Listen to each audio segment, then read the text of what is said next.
like to welcome everybody here this evening to the Big Picture Ag Pros uh, call for August 26th, 2025.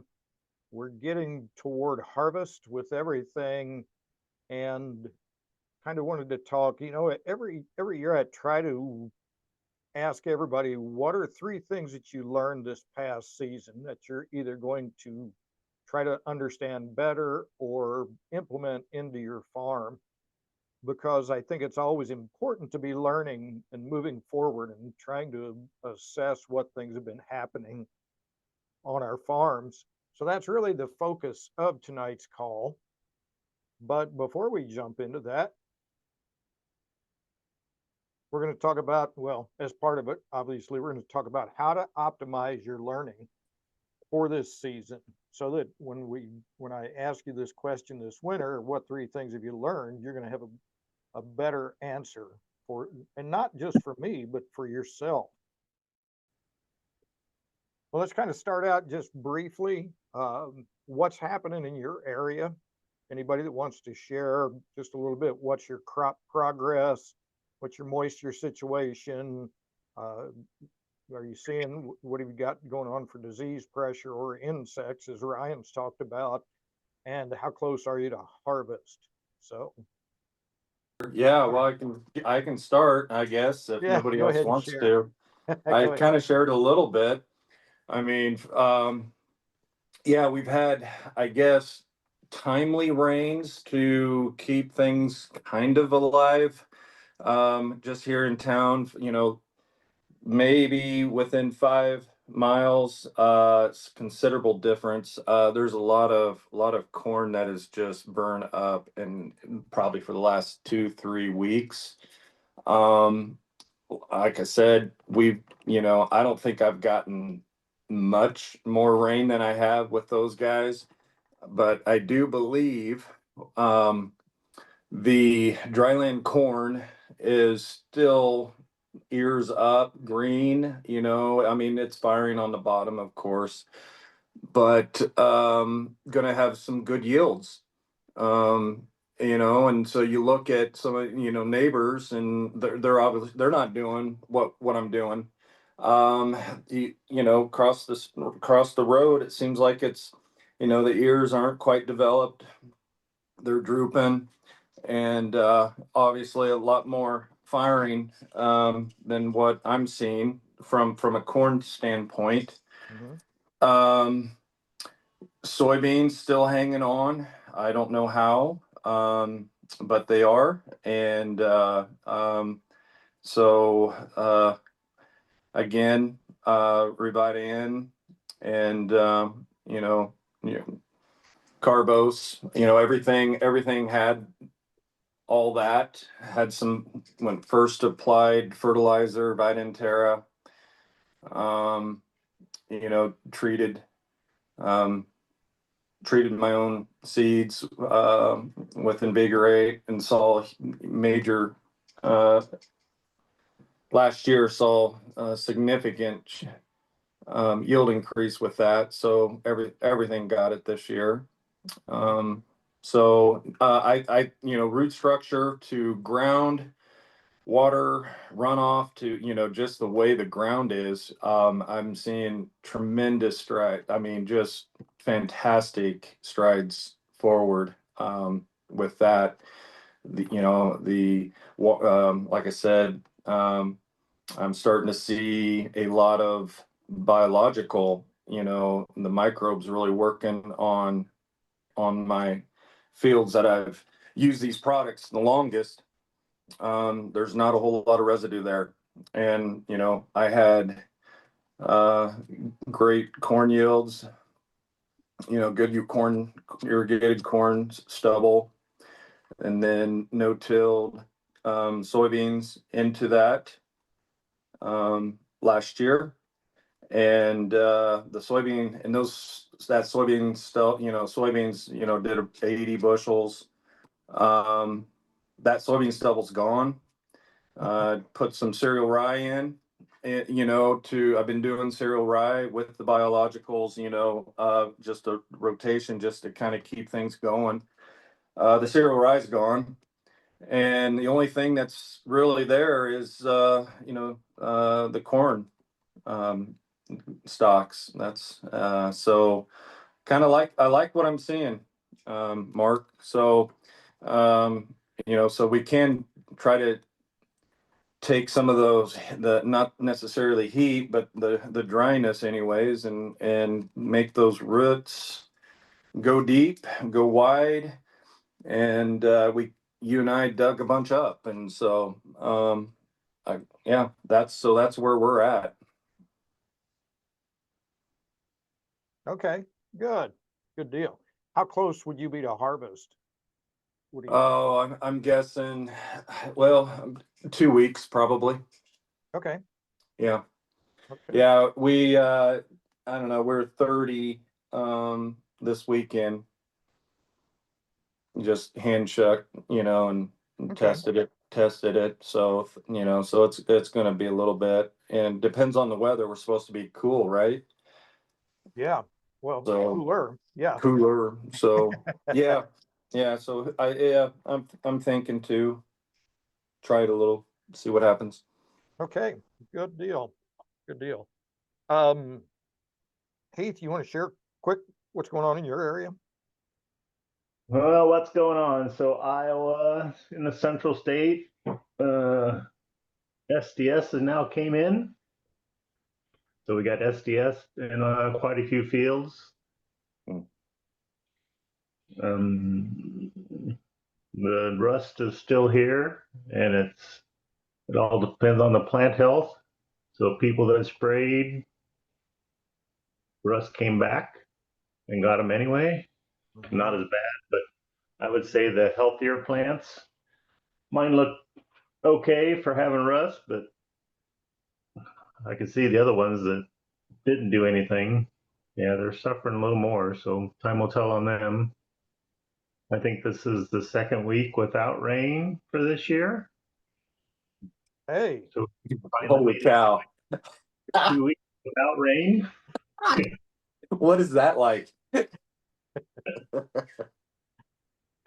well, it's I, not always good. Yeah.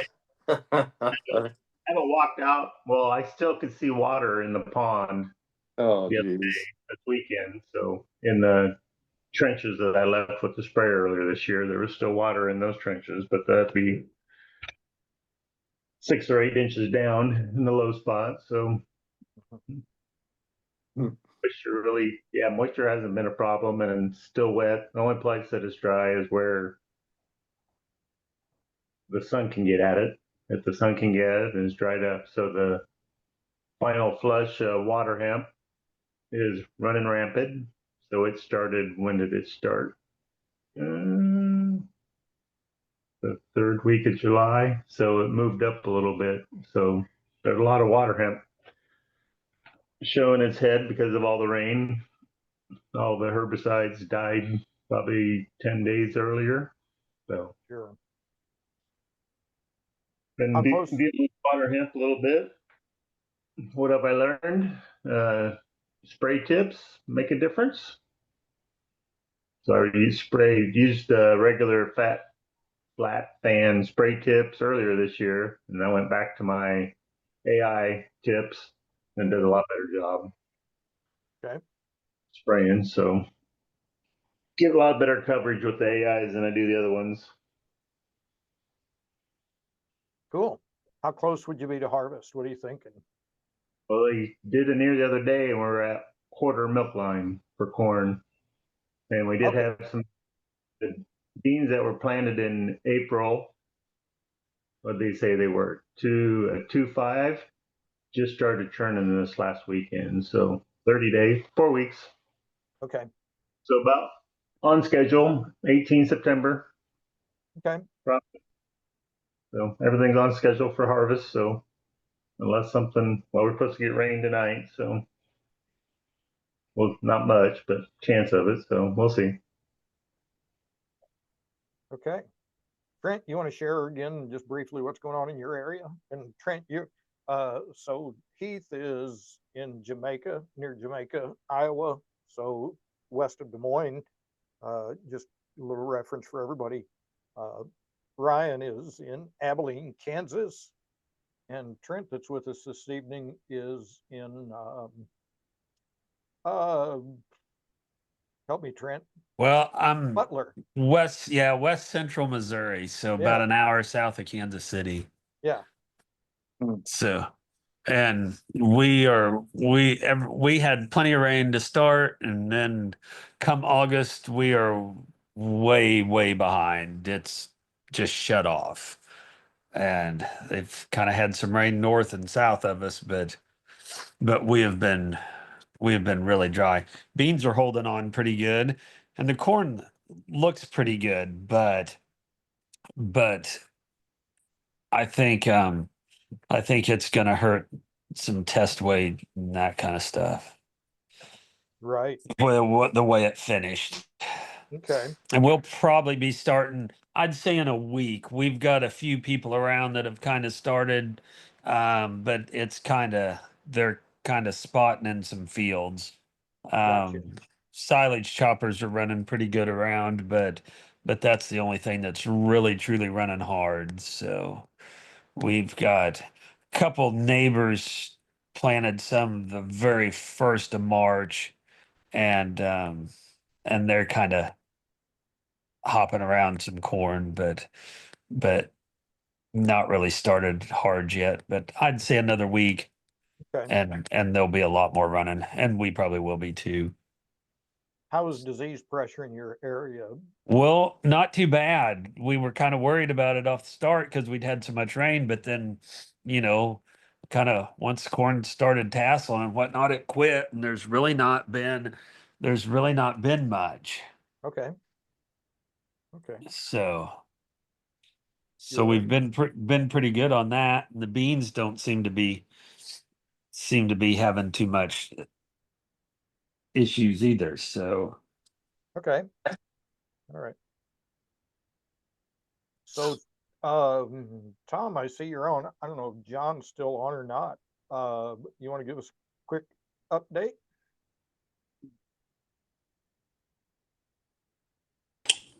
We haven't had any rain for probably almost 2 weeks here now, and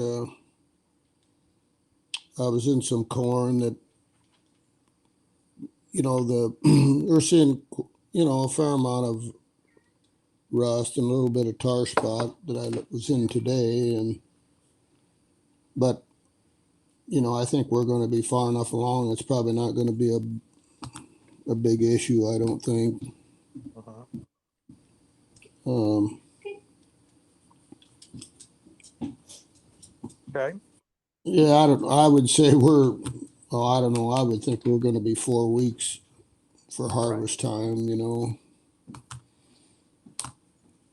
Yeah. I guess, Sure.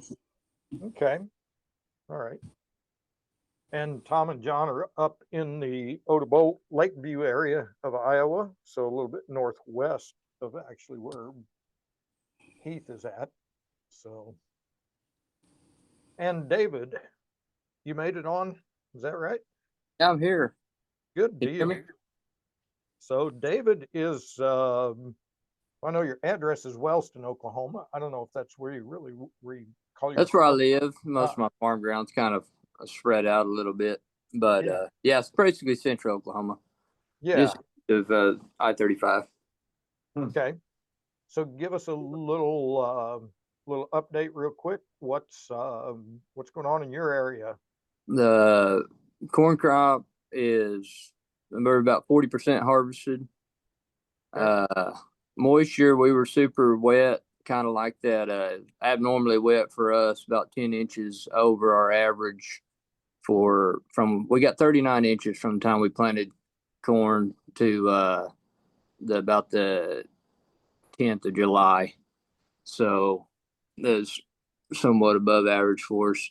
And then it pretty much shut off the 10th around I don't remember what the exact date was the last rain, but then it was pretty few and far in between through the end of July and August. The corn pretty well, most of it finished, had enough moisture to get the black layer before it, burn off.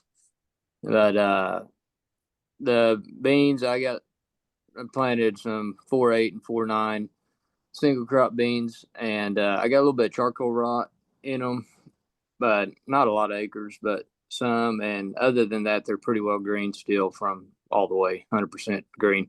The pods are getting full though. I mean, the beans are full, and we just got rained out 2 days ago, and we've had 2 inches of rain, and the high is like 67 degrees. So it's pretty serious cold front, and rain, and pretty wild weather for me. I haven't actually watched the local guys, but it's got to be getting close to record low high temperatures, I'm sure.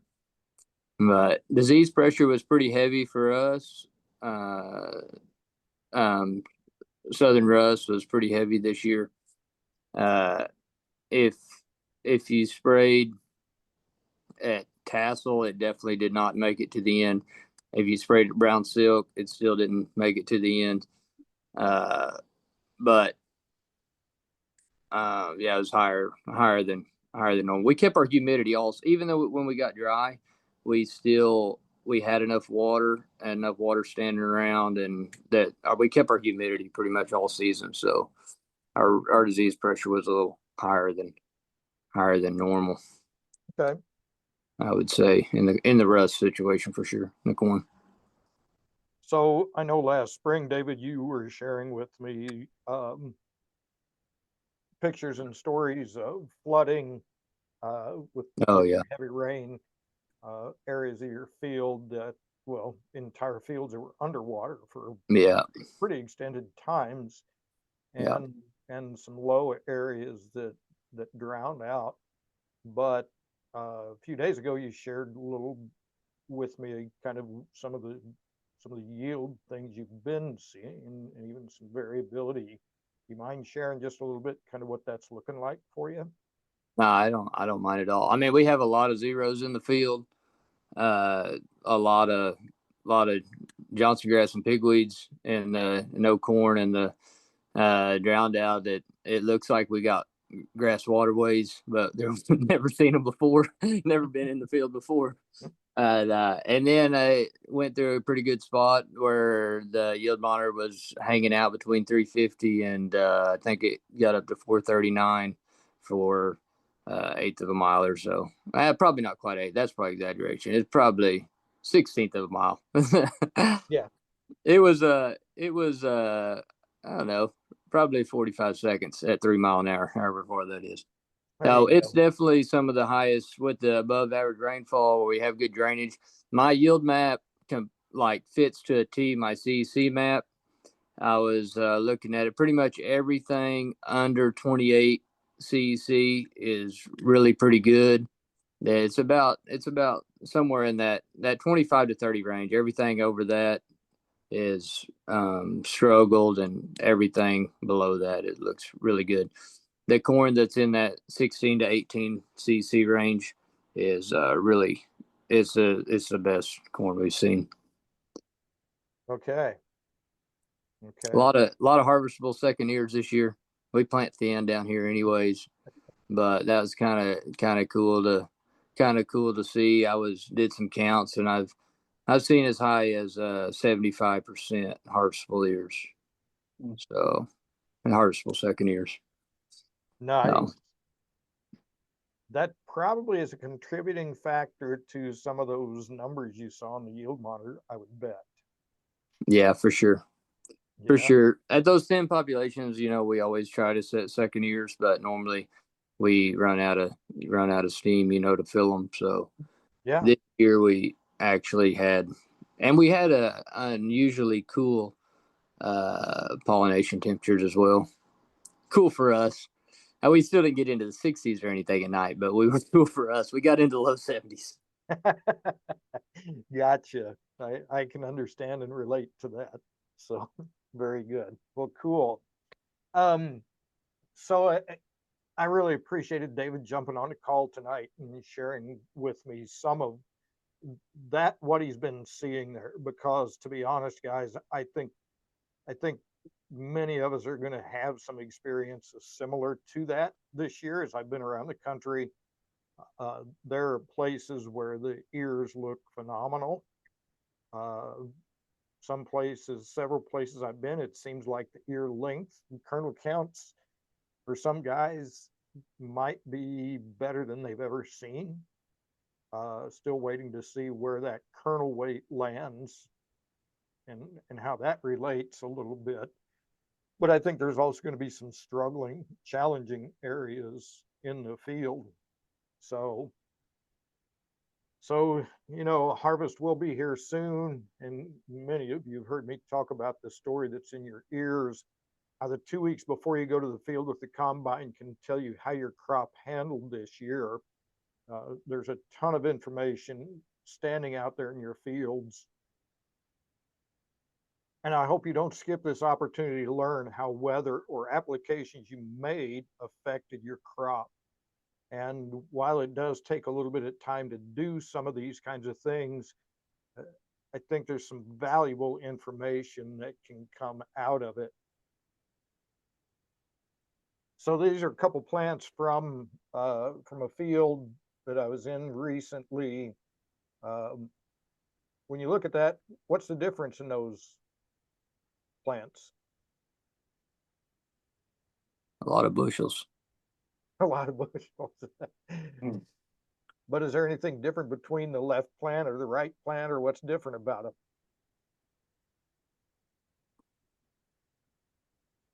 Doesn't look like a ton, does it? If you look closely, you can kind of see the plant on the left is a little thinner stalk, especially above the ear.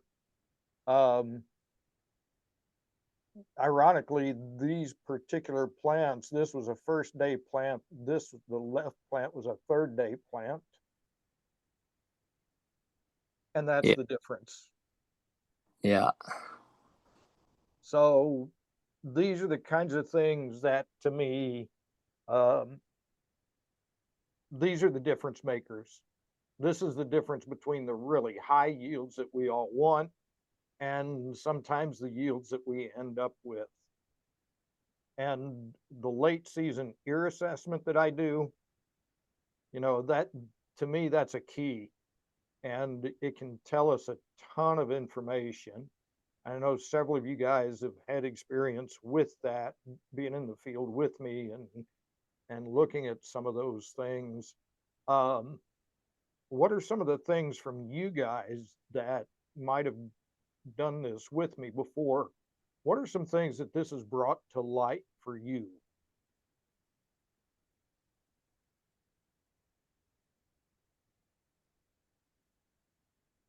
And anybody can jump in. All right, I'll start since I've been quiet. Okay. Just probably bringing up, I mean, what your potential is if you could bring those low ears up to the potential of your high end. I mean, seriously changes your yield potential across the field. So just ear consistency and trying to achieve that, which isn't an easy task, but can make a huge difference in yield. So that's probably the biggest thing I've seen. And ear weight and just tracking that and from year to year, trying to track the same hybrid every year to see if you can actually increase kernel weights. Okay. Anybody else?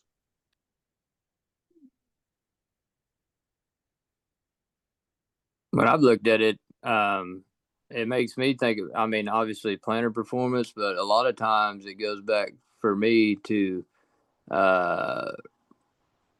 tillage choices or residue management before the planter gets there, because oftentimes I feel like where I've struggled, it's like I didn't really give the planter a good chance because I got it going through stuff that it just can't really manage around and keep consistent going through variability in the field like that. Mm-hmm. I would echo that statement, planter performance. And I've been trying for 20 years to plant corn on corn and straight no-till, even irrigated. This year I broke down and about cried and strip tilled. And I'm wishing I would have strip tilled everything because what you brought to me for the last 4 or 5 years, we just like, man, our ear set was just crazy, 300 bushel ear next to 125 bushel. And I'm like, it's so frustrating. But this year I'm anxious to get out in there. This is the most uniform I've seen, but I still have those little stragglers like what you've shown there. And you just ask that question, you know, I mean, I planted right down. It was perfect seed bed, and you wonder just what happened. One is it a variety? Germinate. Could it be you've done because my singulation was perfect, couldn't have gotten much better. Depth was uniform. Conditions never had conditions as good as I've had, and yet still see too many of those. Um, Lazy years. And so I'm kind of puzzled actually um why that happens. Well, so I think to kind of, and I appreciate all you guys sharing that. Ryan, I think you hit on a great point there. And I think this year I've probably seen more changes in the crop. Even crops that emerged very uniformly have gotten out of kilter. Um, and I've seen situations where plants that emerged the first day, uh, they're not up to snuff at all this year in some fields. And I think weather conditions, I think some of it probably can be seed. I think, seeds can be kind of like um, you and I. Um, if you stack me up against most of you other guys on the call, there's a little bit of difference in our growth habits and what we did too. So I think there's a little bit of that. And I don't know how much of it we can totally eliminate, but I think all of you guys have learned to focus more on some of those kind of conditions and looking at it. And while we may not always be able to come up with the exact answer, I think everybody, all of you guys, I've seen making progress in moving toward that more consistency. And I appreciated you guys sharing that because that's actually where I wanted to go next. This is the kind of the new format of the late season ear assessment program that I'm doing. Most of you guys are familiar with how I go through that, but just to kind of walk through some of this, this particular field had a final plant population of 34,500. We had deficient ears of 4%, which is actually pretty good. So utilizing that calculation, we really had an effective population of pretty solid plants of 33,000. And for anybody that's not familiar with how I do this, and I do have videos available on my YouTube channel that walk through how to do this. It's in field video of how I do this and how I work through the process. But I count 1/100th of an acre. I count one row up and a row back to get a final actual plant stand, and keeping track of what we consider to be deficient ears. And that can be, that's up to everybody's judgment. Some guys, if it's a blank or really small, they count it. Other people, like the example that I had a minute ago, would count that as a deficient ear. So there's a little bit of subjectivity in that.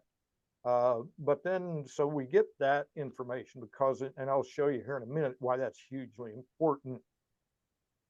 And then obviously I do go through and I pull the ears from 1,000th of an acre, sorry, 17 feet 5 for most of you guys. Pull those ears, take them out of the field, lay them out, count the rows around the kernel's length, shell them off to get the actual grain weight. And I plug all of that into this spreadsheet. So you can see the rows around, the length that we've got, what it weighed, and then we'll check the moisture on things to adjust out the any shrinkage. And I think my mouse just disappeared. No, there it is somewhere. But as we roll down through here, you can see, if we move over here to the potential yield, the farthest column to the right, what I do is calculate the ounces of grain on that ear. And if every ear, that 34,500 was that big, was that size, what would the yield be? So you can see here, the first one was 221. The next one was 277. The third ear was 364 bushel, if all 34,000 of them were that same size. You can see down through here as we scroll through here that most of these numbers in the right-hand column are pretty solid numbers. There's not a ton of variability back and forth in this particular one.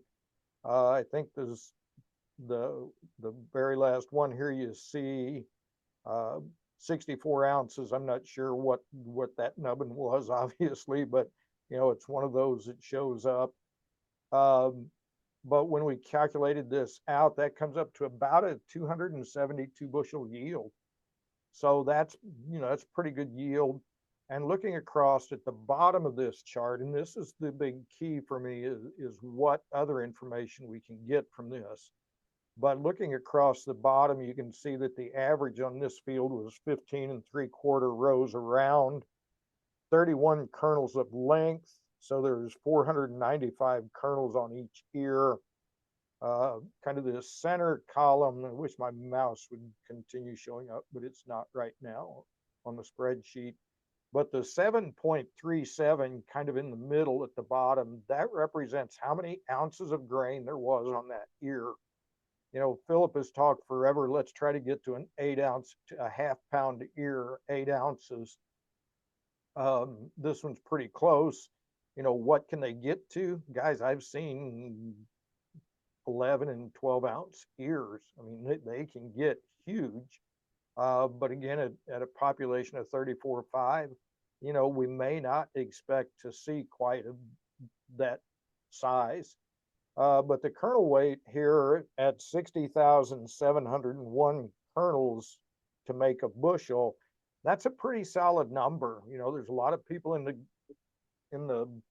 YouTube and everything right now talking about, you know, looking at their yield projections and, you know, how many kernels are we using? Are we using 80,000? Are we using 90,000? You know, here we're at 60,000.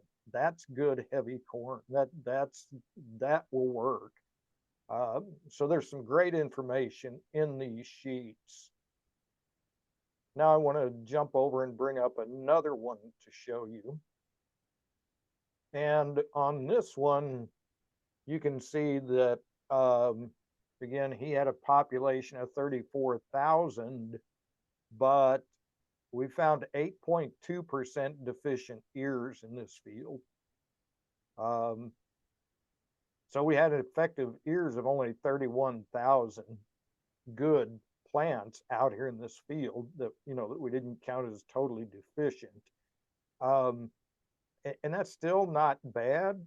I mean, I know, David, obviously, you know, you start with lower targets in your, especially your dry land areas. But it's an important number. It's good to get out and do these counts to see, what am I really getting? You know, if you're planting 36,000 and you're ended up with only 30,000 effective ears, you know, that might be a place to start looking. Why are we having those kind of challenges? And I think you guys have spoken to some of that. But when we scroll through down here on the right-hand side in the potential yield column of this one, this is where we start looking at that variability from plant to plant. And you can see here, as we start at the top, the first plant's 196 bushel yield. The next one's 158. Then we go at 293, 322. You know, they kind of stick around pretty decently in some pretty good numbers, mid 200s. But then we bounce down here, we find a 215, a 182, a 151. Down just a little farther is a 172. Down here is a 144.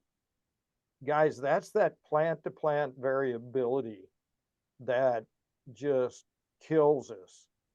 You know, those ears don't get the size. This particular hybrid or this particular situation, he had 17 and a half rows around.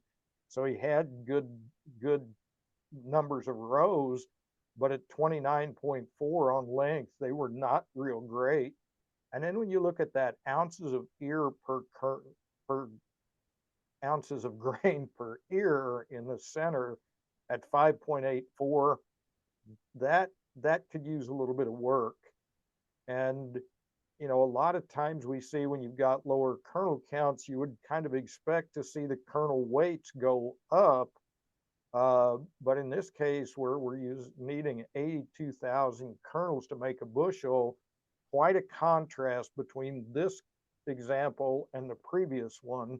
And you can see that his possible yield on this field calculated down to about 221. So there's 50 bushel difference in yield, and it all comes from that plant to plant variability. And you know, how do we identify that? How do we work toward the uniformity? You know, that's a $64 million question. It's a question we all have to look at subjectively on our own operation and try to figure that out. Sometimes it's things at planning, sometimes it's things in season. But again, just some I think some really pertinent information right there. And as I said, the 2 weeks before you go to the field with the combine is a great time to spend some time doing these types of things. And you know, I try to get around to as many of you guys as I can and do some of this. Would really encourage you to do some of it on your own as well, if you get an opportunity.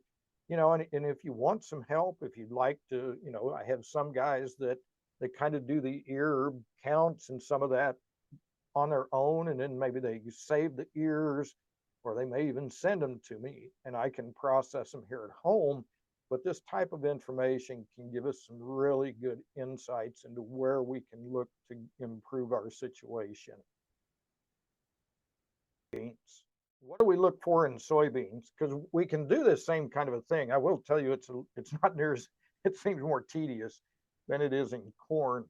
But what are some of the things that you would look for in soybeans? So the first thing for me is branching. You know, that's a big topic these days, is getting our beans to branch.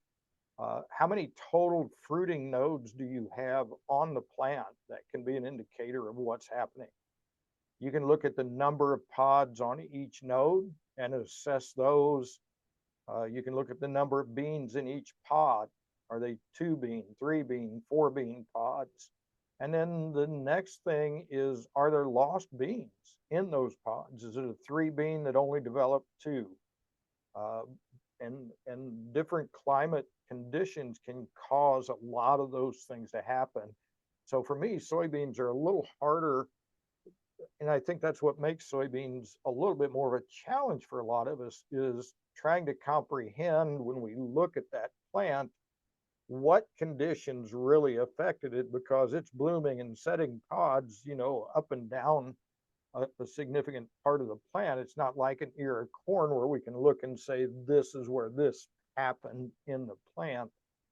So it's a little bit more difficult, but there's still a lot of value in doing this and trying to understand what's going on with our soybeans. So I kind of wanted to jump into this particular plant just a little bit more. If I can get my slide to move.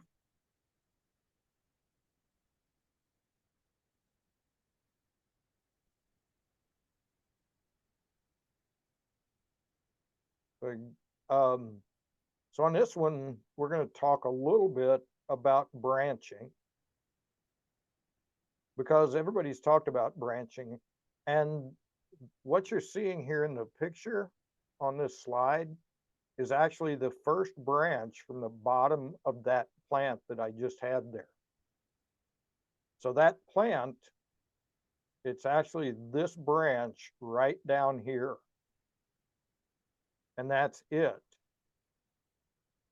So what does that really mean for us? So I put it in this format. So that first branch that I just showed had 45 pods on it. 45 pods just on that branch. The second branch going up had 37 pods. The third branch had 11. The fourth one had 17. The fifth branch had 13. And the sixth branch had 12.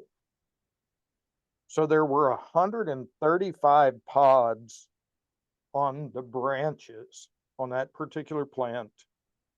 And the rest of the plant, there were 17 more nodes up the plant. So, you know, it had 23 fruiting nodes on the main stem, which is really good. But there were 54 pods on the rest of the main stem.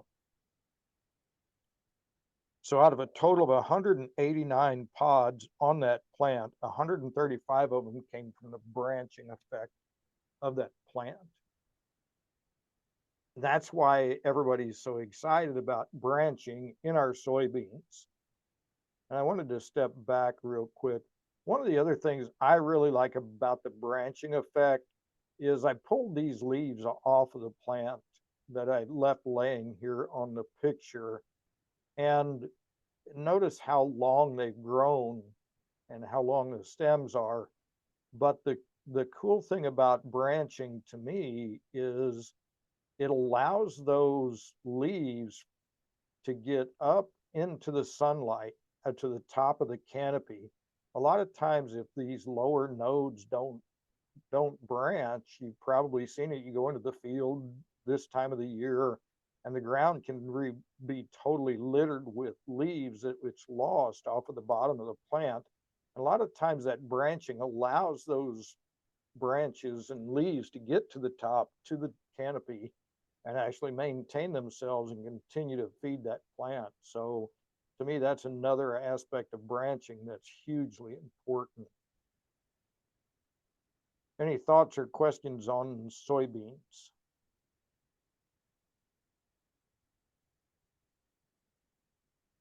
I know everybody's going to dash right out and start counting pods and all of that, right? Because it's so much fun.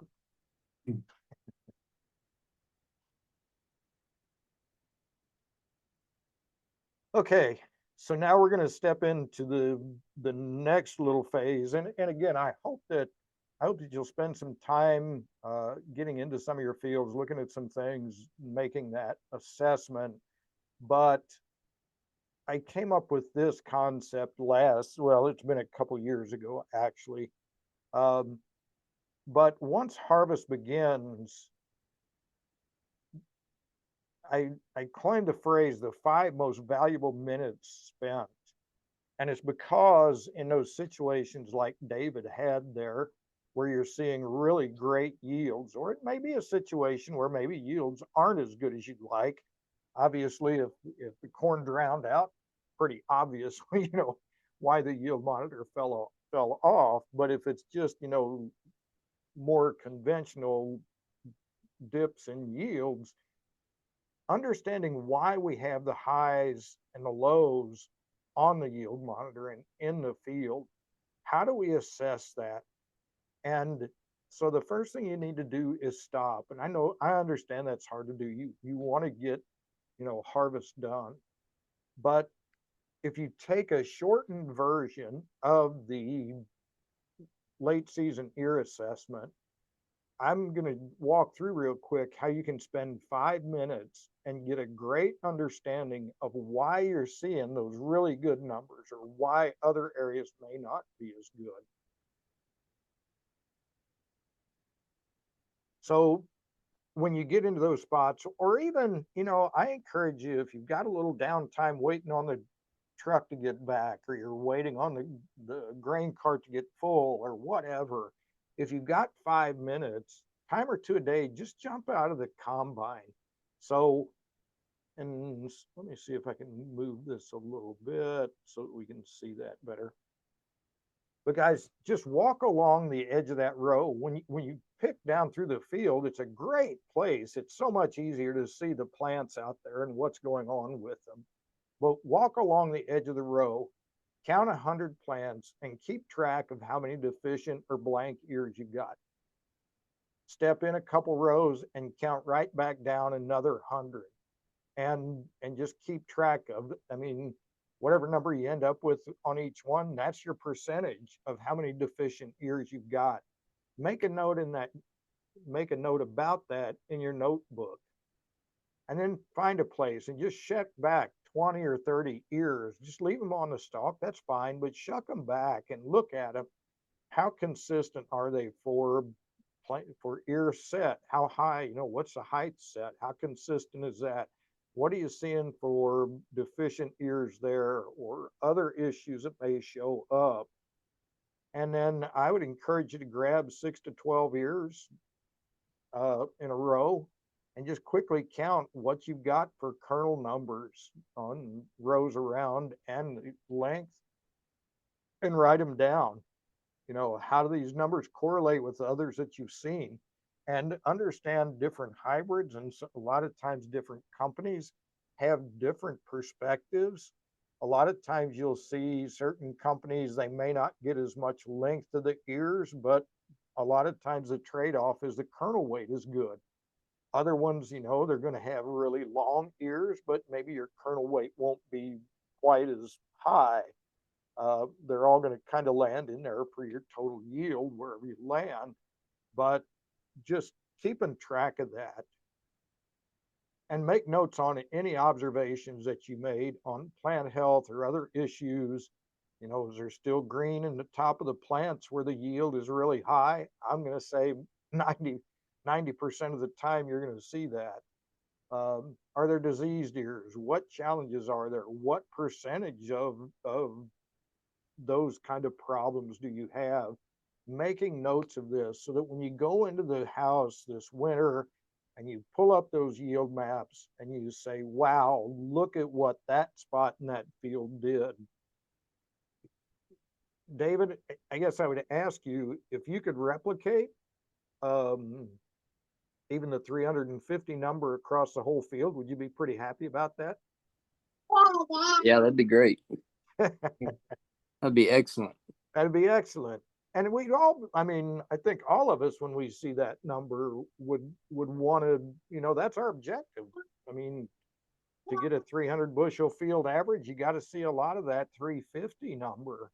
So we need to be stopping and looking what components came together to give me that yield, you know. And if you can, grab a half a dozen of the ears, throw them in a bag, put a note on it where it's from. You can always shell them off, I mean, later, and check for kernel weights and do those type of assessments. But guys, to do that, I can literally show you how you can do that in 5 minutes. You can do all of those things right there in 5 minutes. And the information that you can get from that is just going to give you leaps and bounds gain when you start trying to figure out, where do I need to make some changes, or what can I do? You know, what can I do to make some improvements? Does everybody have a notebook that they've got in the combine so they can make notes on this? Like I say, just looking at different varieties, different companies, tracking all of that stuff, there's going to be different nuances. You know, one of the things that this has really brought to light for me, because I never, you know, in the beginning, I wasn't necessarily tracking hybrids or companies, things like that as much. But when you start to realize that the difference, you know, the one, I know with some of you guys, we've talked about the fact that, you know, hey, if we could increase that 30, 34 kernel long ear to 40, you know, that's over a 10% yield increase. Or if we're already getting 44 long, but our kernel weight may not be, you know, quite as high as a result of that, what can we do to help feed that plant a little bit more, and maybe add some more weight to those kernels? It can really give you a good target on where's an area that we can try to impact this crop in relationship, you know, what do we see in other areas? Mark, I'd just add to that. I mean, we've talked about it before, but if you guys are planting different companies, corn, you really need to keep track of, what hybrid you're doing your ear assessment on, or you're getting your ear weights, or if you have a favorite hybrid that is your staple that you're always, planting every year. That's probably one of those ones that you want to see if you can influence that one and measure it year after year, because there's a big difference between different companies' genetics as far as ear weight, kernel weights. So that's just one thing I would add. Exactly. And I appreciate you sharing that, John, because you're right. Guys, I appreciate you joining. I appreciate you sharing tonight. Uh, I've got several people that weren't able to be on the call that wanted to listen to it. So I'm sure that's going to get a lot of airplay. And again, if you're not familiar with how I do the late season ear assessment, if you jump on my YouTube channel on Big Picture Ag, I do have a couple of them that I put out a couple of years ago, actually. But one of them is just called Late Season Ear Assessment. It's the in the field portion, how I do the counts. And then there's a second one that goes through the process of shelling them off and tracking them and all of that. So, and again, if you want to do some of it on your own, if you'd like access to the spreadsheet that I use, it's pretty simple, plug and play. You just punch the numbers in and it calculates across. All you really need is your rows around, your rows of length, and then your weight of the grain that you shell off. You plug those in and it calculates everything else across. So be more than happy to share that with anybody that wants to do some more on their own. And if there's anything I can do to help any of you doing some or whatever I can do, please don't hesitate to give me a shout. So, well, guys, with that, I think we'll call it an evening. Again, thank everybody for joining, and we look forward to catching up with you, and look forward to seeing all of you somewhere through harvest. But first and foremost, pray that everybody stays safe and has a safe harvest mostly.